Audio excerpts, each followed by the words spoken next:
बिहार में एक बार फिर एनडीए के अंदर हलचल है। नीतीश कुमार दिल्ली जाते हैं। दिल्ली में कई दौर की बातचीत होती है।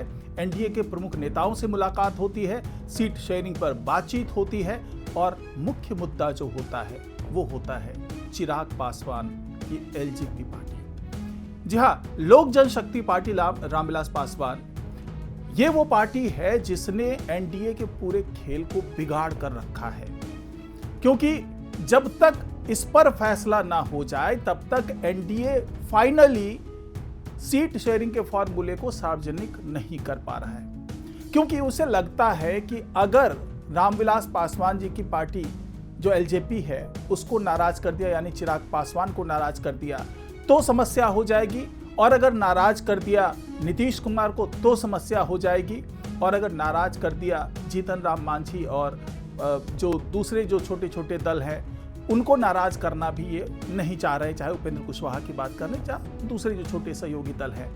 लेकिन इस बीच में चिराग पासवान ने जो दावा किया है, 40 सीटों का दावा जरूर किया है, लेकिन उन्होंने फॉर्मूले में एक नया पेंच डाल दिया है। नया पेंच ऐसा है जिसको ना इस गुत्थी को बीजेपी सुलझा पा रही है, ना इस गुत्थी को जेडीयू सुलझा पा रही है, क्योंकि ये जो प्रेशर पॉलिटिक्स चिराग पासवान की तरफ से किया जा रहा है ये अपने आप में नई तरह की राजनीति है। और इनका तो सपना यहाँ तक है कि वो चाहते हैं कि बिहार की राजनीति में सक्रिय होकर के सीएम की कुर्सी तक पहुंचे। तो इस प्रेशर पॉलिटिक्स के पीछे क्या क्या हथकंडे अपना रहे चिराग पासवान, और किस हद तक उनको सीट मिल सकती है, और किस हद तक बीजेपी और जेडीयू झुक सकती है, और किस हद तक नीतीश कुमार इनसे समझौता कर पाते हैं, तो ये तमाम जो सवाल हैं उसके जवाब आपको आज की इस वीडियो में मिलने वाले हैं। तो इस वीडियो को आखिर तक जरूर देखिएगा। नमस्कार, मैं हूं डॉक्टर सुरजीत सिंह और आप देख रहे हैं यंग भारत। अगर आपने अभी तक इस चैनल को सब्सक्राइब नहीं किया है तो सब्सक्राइब कर लीजिए, और अगर आपको ये वीडियो अच्छा लगे इसको लाइक कीजिए, शेयर कीजिए और कमेंट जरूर कीजिए। तो जिस तरीके से प्रेशर पॉलिटिक्स कर रहे हैं चिराग पासवान, उससे तो ये बिल्कुल जाहिर होने लगा है कि आने वाले दिनों में एनडीए की राह बहुत आसान नहीं होने वाली है, क्योंकि चिराग पासवान इकलौता चेहरा है जिसे सत्ता पक्ष के साथ साथ विपक्ष भी पसंद करता है। विपक्ष भी किसी तरीके से उसे कहते हैं ना कि अछूता मान लेना, अछूता नहीं मान रहा। उसे लगता है कि चिराग पासवान एक संभावना है, एक उम्मीद है, यानी महागठबंधन भी ये चाहता है कि चिराग पासवान उनके साथ आ जाए, उनके पाले में आ जाए। एनडीए तो चाहता ही है, और चिराग पासवान के लिए भी जो विचारधारा है वो एनडीए से मिलती है, और उन्होंने खुद को हनुमान तो साबित किया हुआ है कि भाई मैं तो पीएम मोदी का हनुमान हूं और संकट मोचन की भूमिका में रहता हूं।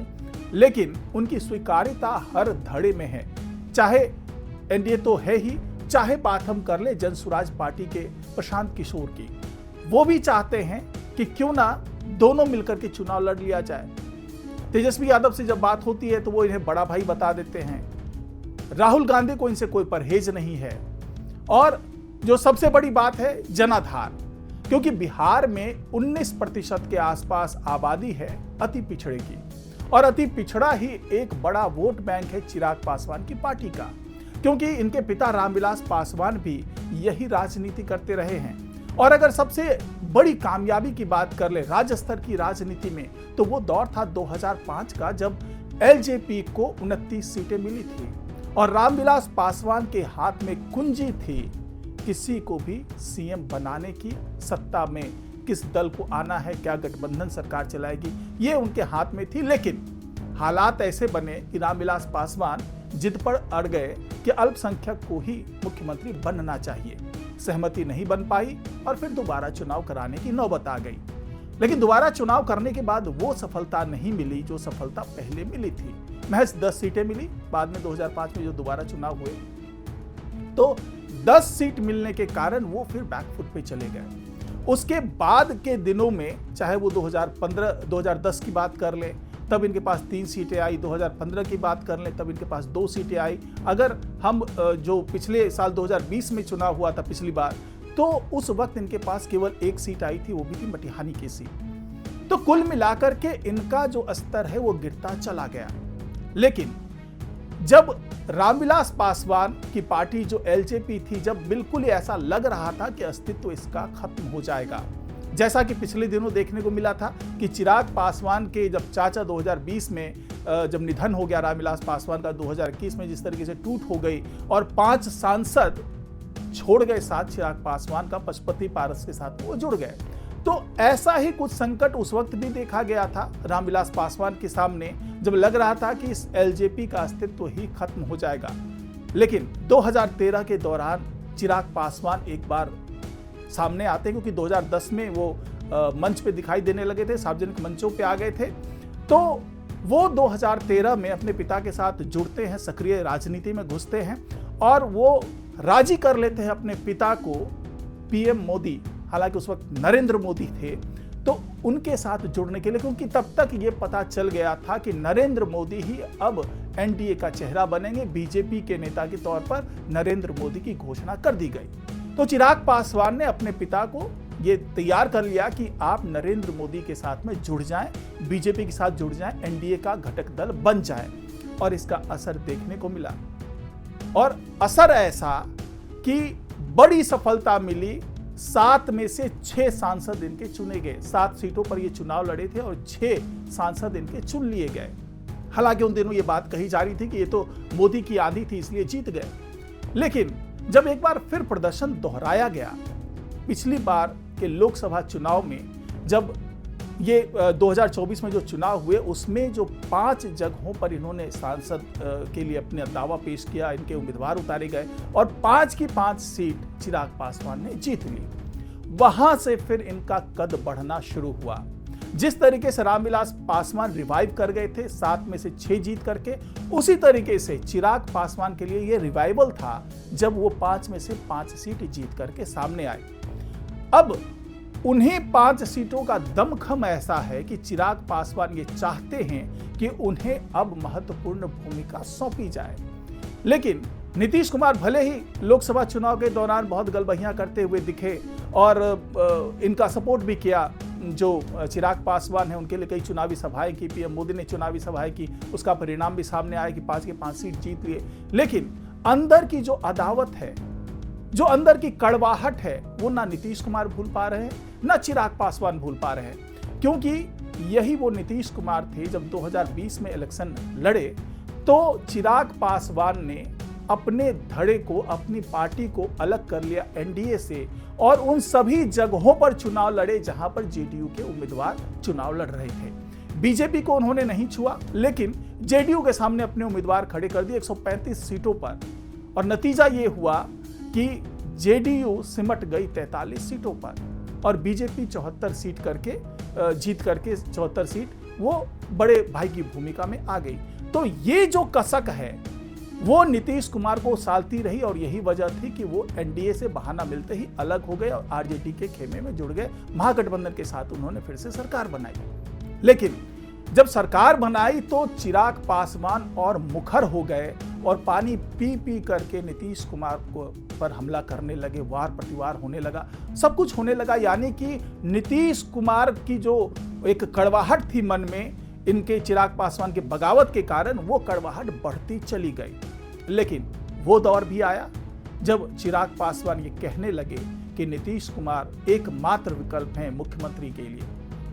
वो दौर तब था जब नीतीश कुमार एक बार फिर आरजेडी के खेमे से निकल करके, महागठबंधन के खेमे से निकल करके एनडीए के खेमे में वापस आ गए और चिराग पासवान तो वहां पर थे ही। हालांकि उस वक्त समीकरण कुछ बदला हुआ था, पशुपति पारस ज्यादा निर्णायक भूमिका में नजर आ रहे थे, लेकिन तवज्जो दिया गया क्योंकि अब जो चिराग पासवान है उनका कद बढ़ने वाला था और उनका जो जनाधार था उस पर एक मास लीडर की बात करें तो पशुपति पारस मास लीडर के तौर पर कभी नजर नहीं आए। भले उन्होंने एलजेपी का अलग संगठन बना लिया और उसको ही असली एलजेपी साबित करने लगे, लेकिन मास लीडर के तौर पर और जो विरासत थी रामविलास पासवान की, वो चिराग पासवान के पास ही रही।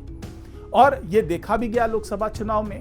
अब जिस तरीके से दावा कर रहे चिराग पासवान कि मुझे कम से कम 40 सीट चाहिए, तो उसके पीछे की सोच ये है कि 29 सीट तो ऑलरेडी हमारे हाथ में है ही, क्योंकि जो 5 जगह जहां पर सांसद इनके चुने गए, चाहे हम हाजीपुर की बात कर लें, जमुई की बात कर लें, खगड़िया की बात कर लें, या जो 5 सीट जो जीत करके आई है, तो वहां पर करीब 29 विधानसभा क्षेत्र या ऐसे हैं जहां पर इन्हें बढ़त मिली। 30 में से 29 विधानसभा क्षेत्र। तो ये मानकर बैठे हैं चिराग पासवान कि ये जो संसदीय क्षेत्र उनके सांसदों के हैं, उनके 29 सीट तो अपने पास है ही। अब रही बात उन 11 सीटों की दावेदारी की, तो उसके बारे में इनका यही कहना है कि 10% तो मेरा है ही। 19% कुल आबादी है, उसमें से 10% जो अति पिछड़ों की आबादी है वो मेरे खेमे में है। चाहे वो मुसहर की आबादी कर ले, दलित की आबादी कर ले, या जो पिछड़े तबके की जो जाति है, वो उनको अपना मान करके चिराग पासवान चल रहे हैं। अब यहां पर सवाल यह उठता है कि चिराग पासवान ये कन्विंस करने में लगे हुए हैं कि कल की तारीख में अगर कुछ ऐसा होता है कि गठबंधन में कुछ और दलों को जोड़ा जाए, अगर हमें पूर्ण बहुमत नहीं मिलती है और अगर हो सकता है कि जन स्वराज पार्टी के पास कुछ सीट आ जाती है जो हमारे बहुमत के लिए जरूरी होगा, एनडीए की बहुमत के लिए, तो चिराग पासवान एक ऐसा चेहरा हो सकते हैं जो प्रशांत किशोर को कन्विंस कर सके अपने साथ जुड़ने के लिए। और दूसरा, इनकी जो महत्वाकांक्षा है वो यही है कि अगर 43 सीट जीतने वाली पार्टी का चेहरा मुख्यमंत्री हो सकता है, तो मैं अगर 40 सीट पर चुनाव लड़ लेता हूं और 40 में से अगर मेरा स्ट्राइक रेट वैसा ही होता है जैसा लोकसभा में था और उसमें से अगर 35-36 सीट भी निकाल लेता हूं, तो एक बड़ा आधार बन जाएगा इस पार्टी का। और अगर बहुमत में ये सहयोग कर पाते हैं चिराग पासवान, किसी तरीके से सहयोगी दलों को, जो छोटे छोटे दल हैं जो चिराग पासवान को स्वीकार्य हैं, जो चिराग पासवान पर किसी की आपत्ति नहीं, अगर ऐसे दलों को जोड़ करके सरकार बनवा पाते हैं, तो हो सकता है कि उस वक्त चिराग पासवान का जो कद है वो बड़ा हो जाए। और इसी बड़े कद को देख करके चिराग पासवान लगातार दबाव बना रहे हैं। और जब नीतीश कुमार जाते हैं दिल्ली, तो उनकी जो सबसे बड़ी जो कसक थी और जो सबसे बड़ी डिमांड थी वो यही थी कि किसी भी तरीके से चिराग पासवान को बहुत ज्यादा सीटें ना दी जाए, बल्कि उन सीटों पर जेडीयू अपने उम्मीदवार लाना चाह रही है, क्योंकि उसका भी जो तबका है वो वही तबका है जो एलजेपी का तबका है। तो नीतीश कुमार का दर्द यही है, उन्हें बीजेपी से कोई परहेज नहीं है। नीतीश कुमार चाहते हैं कि बीजेपी तो अपने उम्मीदवार उतारे ही, साथ ही जो एलजेपी डिमांड कर रही है 40 सीटों की, तो उसमें से उसे कम सीटों पर सहमत कर लिया जाए। कोई 10, 15, 20 सीटें हो सकती है, क्योंकि नीतीश कुमार भी नहीं चाहते कि जो चिराग पासवान है वो एक बड़े विकल्प के तौर पर उभरे, क्योंकि अगर वो उभर जाते हैं बड़े विकल्प के तौर पर, तो जेडीयू के लिए एक प्रतिद्वंदी के तरीके से सामने आ सकते हैं। हो सकता है कि आने वाले दिनों में एनडीए, जिस तरीके से ये बार बार पाला बदलते हैं नीतीश कुमार, तो आने वाले दिनों में ऐसा हो सकता है कि एनडीए एक दूसरे, मतलब जेडीयू की जगह पर विकल्प के तौर पर एलजेपी को देखने लगे, अगर ज्यादा सीटों पर एलजेपी चुनाव लड़ जाती है और इनके जीत का परसेंटेज ज्यादा होता है, जैसा कि इतिहास रहा है लोकसभा के मायने में।